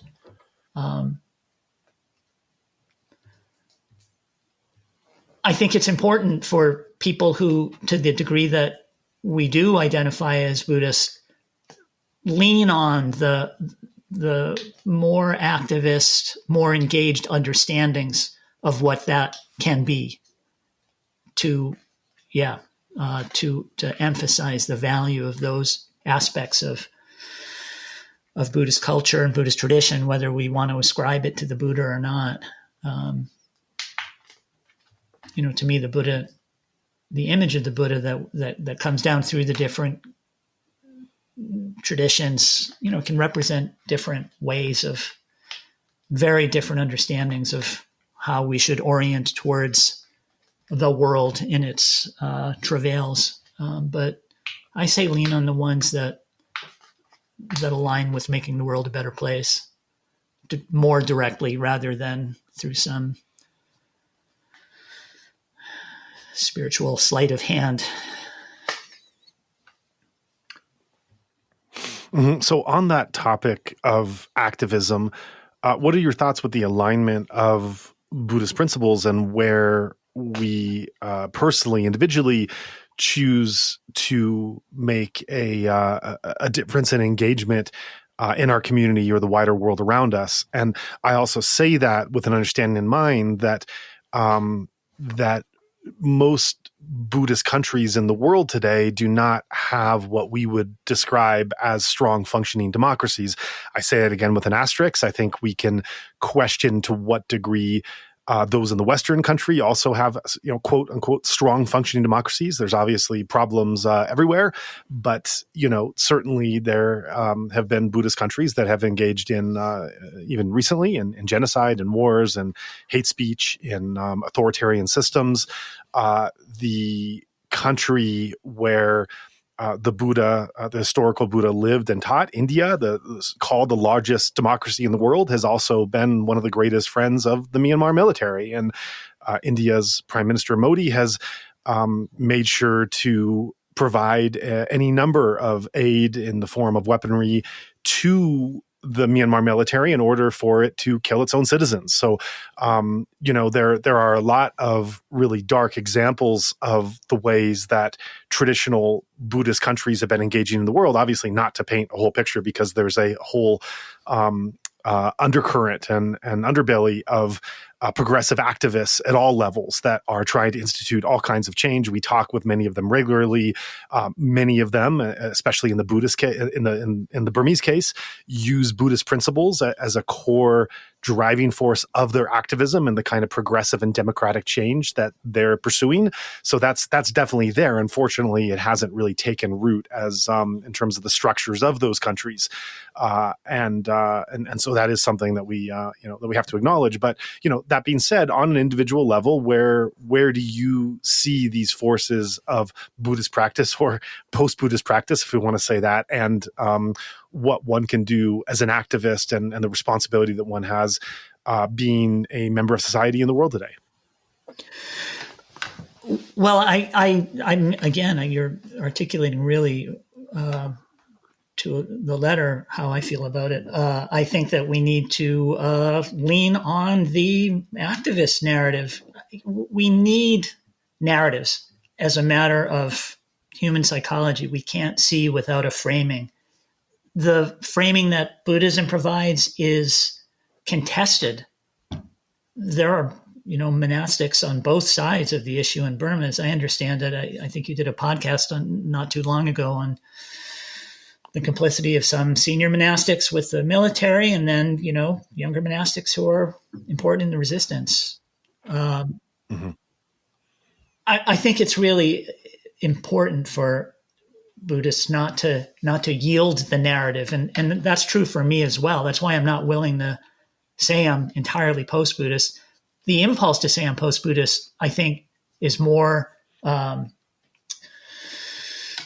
matter of giving myself license to question the really most fundamental premises. But ultimately, I'm still Buddhist, because what I find when I question those premises is consistent with my deep study of Buddhism, like with the most fundamental principles of the Buddhist teachings that you can see right in the most ancient text.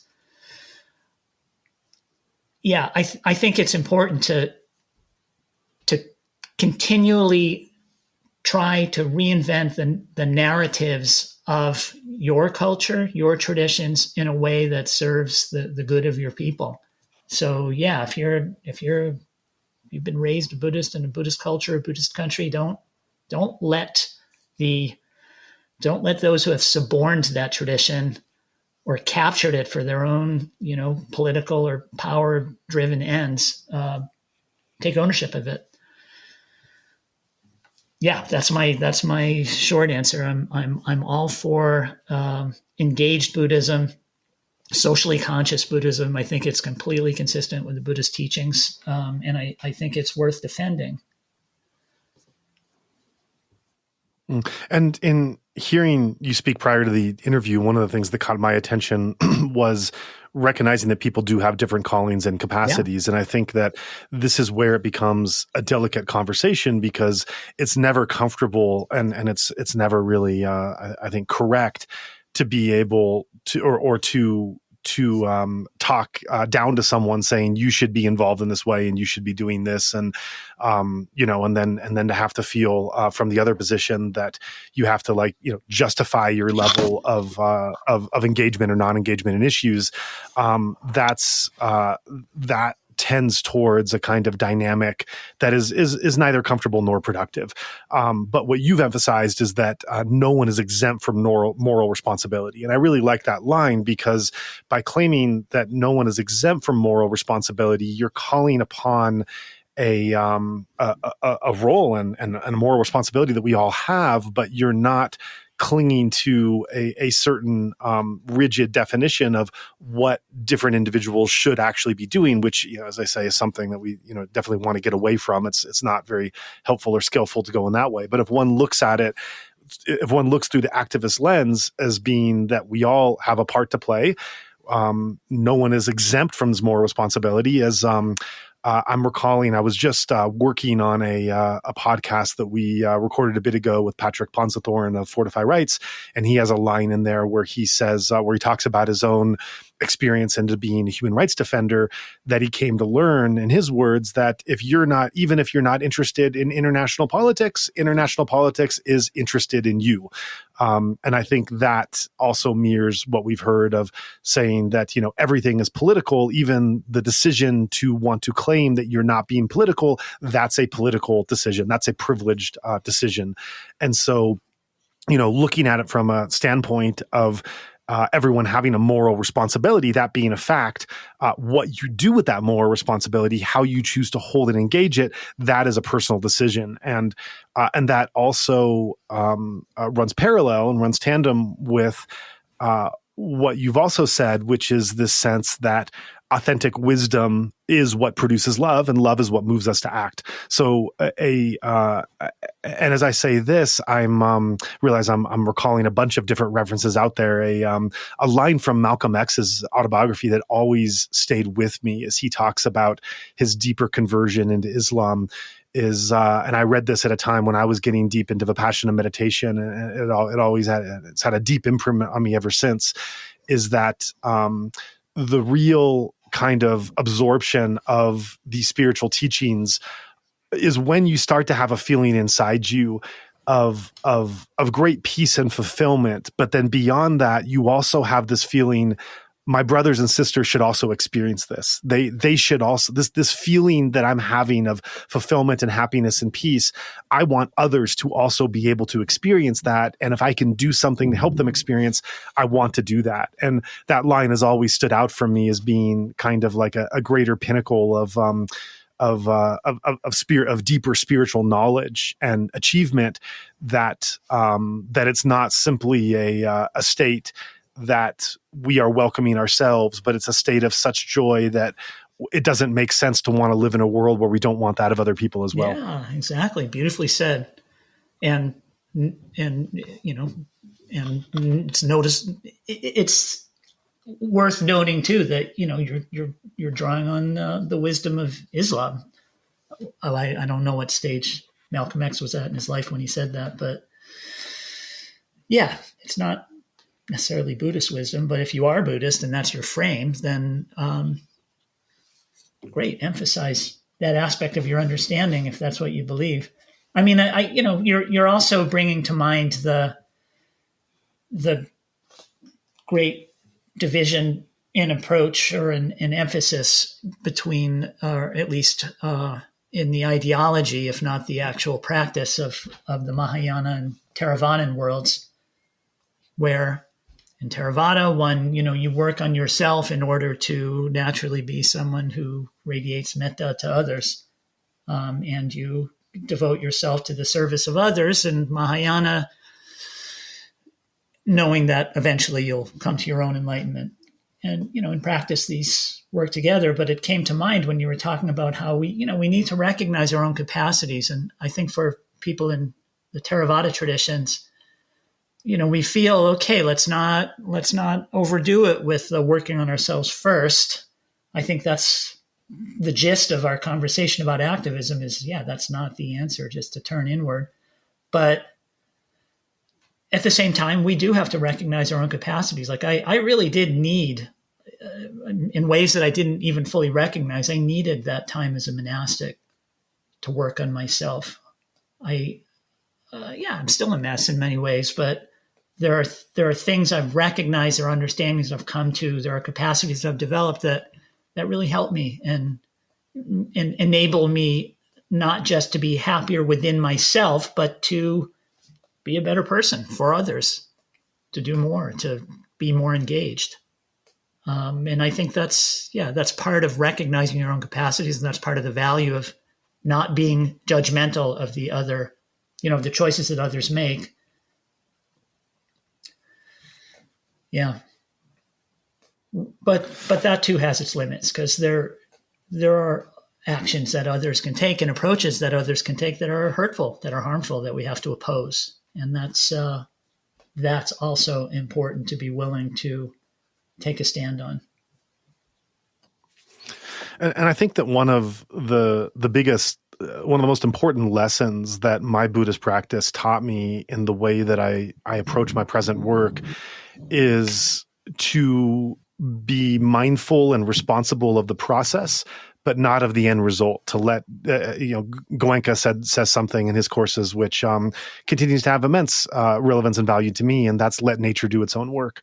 You're not in charge of that. You're not in charge of the results. Let nature do the results. Your job is the present moment of awareness. And in the case of the meditation courses, let nature do the work of whatever those results will be. And that's a sediment, through Goenka's words and coming from within the framework of the Buddhist teachings, that has been immensely valuable to me, and that was really a sea change shift from where I was before I started practice, where I was, always trying to manipulate and affect the results. And this is so essential to me, because it kind of it allows the person to be able to have the best of both worlds, where it doesn't mean that you're not engaging, you're not trying as hard as you can to work on the task that's in front of you and do the very best job you can and put everything on the table with your work. So you're doing that part of it. But then once that work is done, you can't influence necessarily how it goes out in the world. And, that's true in my case of the conversations we have, as well as the fundraising that we do for our humanitarian projects and those, those humanitarian projects themselves. That's my direct work in front of me. And, myself and as an organization, we work towards that very seriously. And we take that responsibility of, that moral responsibility of the role that we have with as much focus as we have. And yet, once I have done my part in this case, in preparing for this conversation and having this conversation and working on the release, I have no control over who listens to it or how they're affected by it or what they then move by it or how that, what those ripples affect the world. And so I think that's that's something I've gained immensely from Buddhist practice, is that sense that I can have all of the focus and the mindfulness and the clarity and the moral motivation and intensity in the tasks that I do, but then I can let go completely when my part is done and know that, in Goenka's words, leave the result to nature. I've done my part. Let the results be what they could be. And that's a tremendous sense of, freedom and liberation to not feel responsibility over something you can't control. That is a definition of suffering right there. Yeah, that was really beautifully said. And it's, even to close the circle a little bit, I think it's also an entailment of the doctrine of no self, of anatta, to recognize that it's not your job to solve the whole problem of an entire society or an entire world or of all of humanity and their suffering. It's in fact a form of self-view to think that that's your responsibility, and to despair of accomplishing it.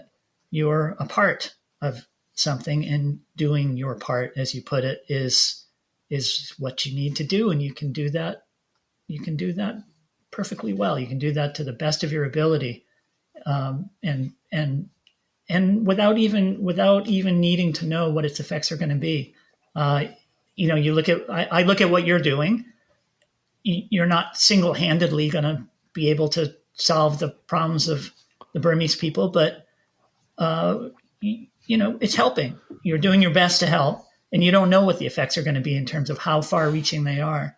But as a collective process, you see that it absolutely is possible that justice can be achieved for the Burmese people, and there's so much hope in that. And I think it's really it's a very common misunderstanding that leads to the kind of despair and passivity that causes people not to try to make a difference, not to come out to protest injustice, not to chip in their small amount of money that they're able to afford to a cause.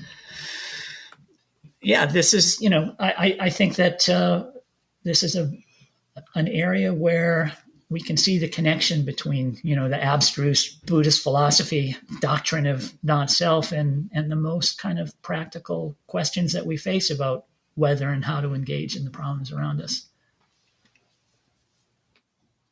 Yeah, absolutely. And I thank you so much for your time in this conversation. These 2 hours have really flown by, and have treated a number of really important topics, seemingly almost at superficial levels, given the wide breadth of how many fascinating rabbit holes and important kind of topics there were to go into. But, I really appreciate your time and focus in bringing your many years of thought, of work, of practice, of life into, commenting and relating to these topics.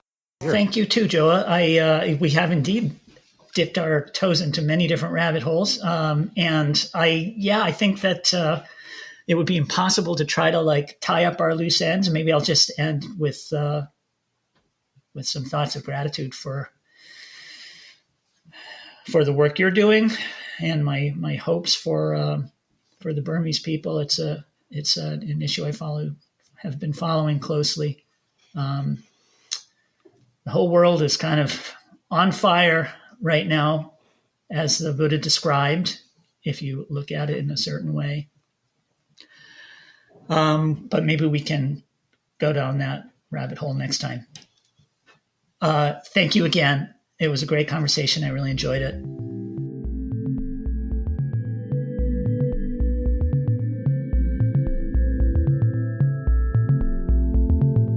We've come to the end of this discussion, and we thank you for spending your last couple of hours with us.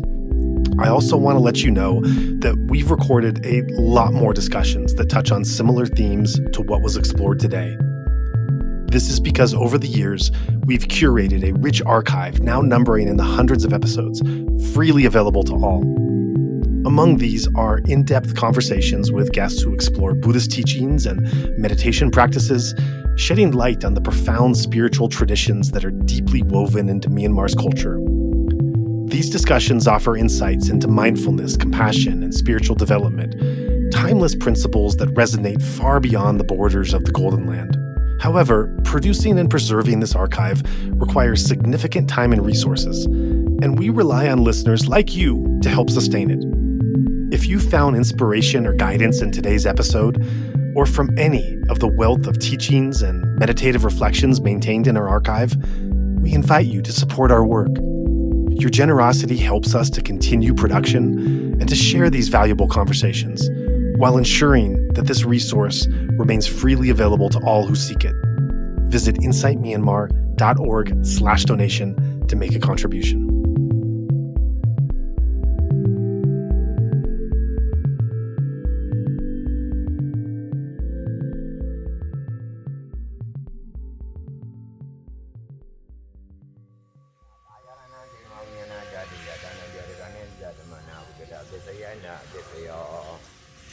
Ora bayara nangkaya unyana dadu ya danam biari gane zade mana we gara besaya na besaya oba yara nanda dayana nangana yara na ya dayara na boda ba yara na